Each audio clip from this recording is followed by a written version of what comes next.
All right, in day 6 of Structure's 7-day nutrition course, we're going to go over workout nutrition.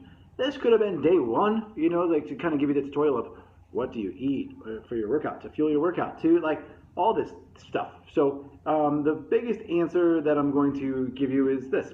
It depends. If you work out in the morning, should you eat before? It depends.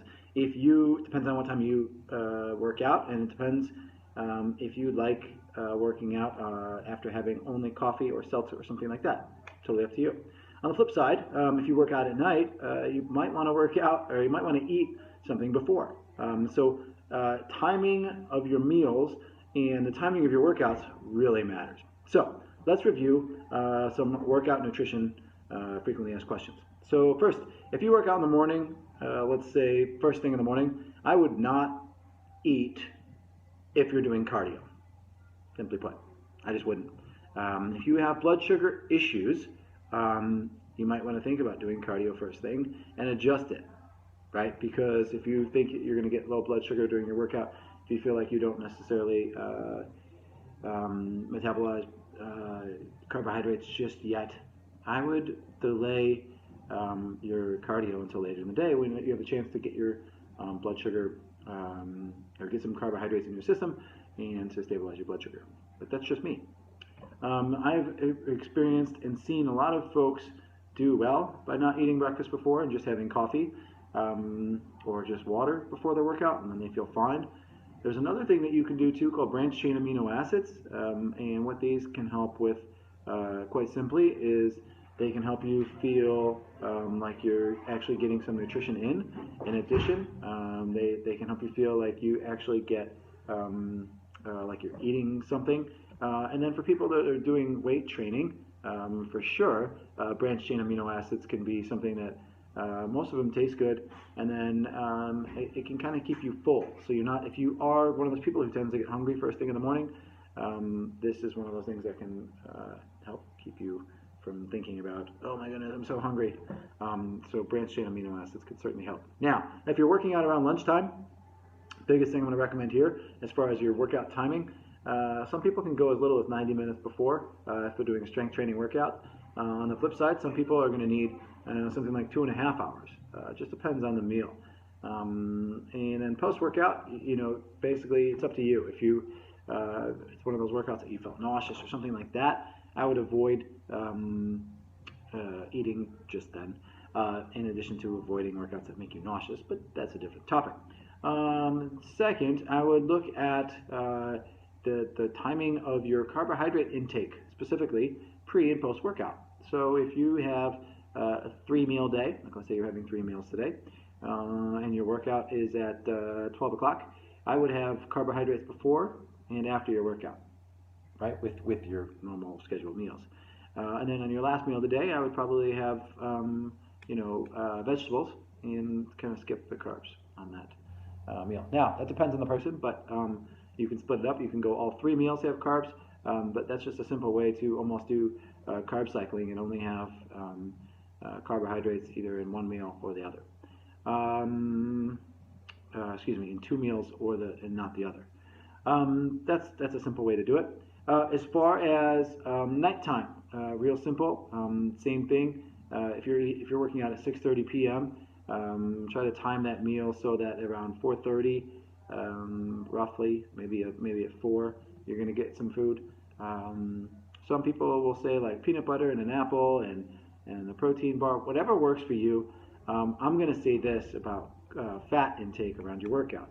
Fat takes a little bit longer to digest than carbohydrates and protein. So if you're going to eat a higher fat pre-workout or post-workout meal, understand that the process of getting the nutrients into the body may be delayed.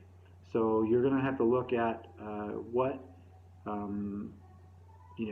works best for you. And this goes into video 7, which is this: which diet is right for you.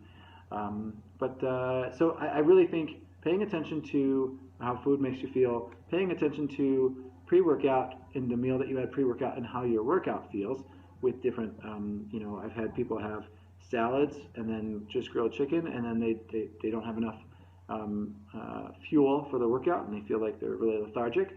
While on the flip side, some people can eat without, they can work out without having any food.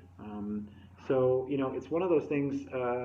It's really specific to the person. So I'm going to recommend you taking a look at how you feel from your workout, within your workout, as a result of the food that you take in addition to looking at specifically,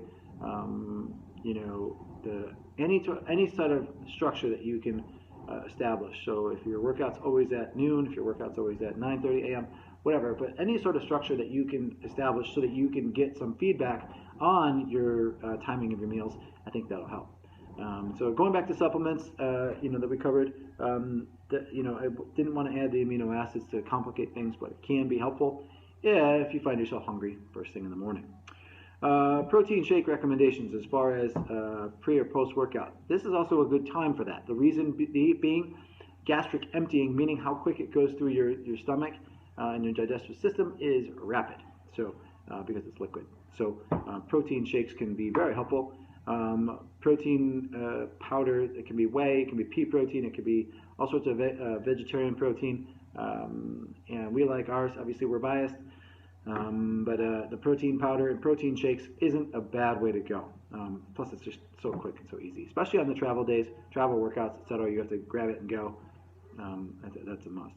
Protein bar recommendations as far as pre-workout or post-workout. Again, only if you kind of in a pickle. It's not ideal. For roughly 200 to 250 calories, you're only getting 20 grams of protein. Grilled chicken, by the way, for post-workout, or eggs is like 120 to 135 to 140 calories, depending on what's on it, per 20 grams of protein. So you're going to get a higher protein content from real food usually than you would a protein bar, and lower calories. So the real food is the win. So as much as possible, try to get your real meals, that's a fun term, your real meals in and around your workout, okay? Nutrition info to look for in terms of what numbers are you looking for?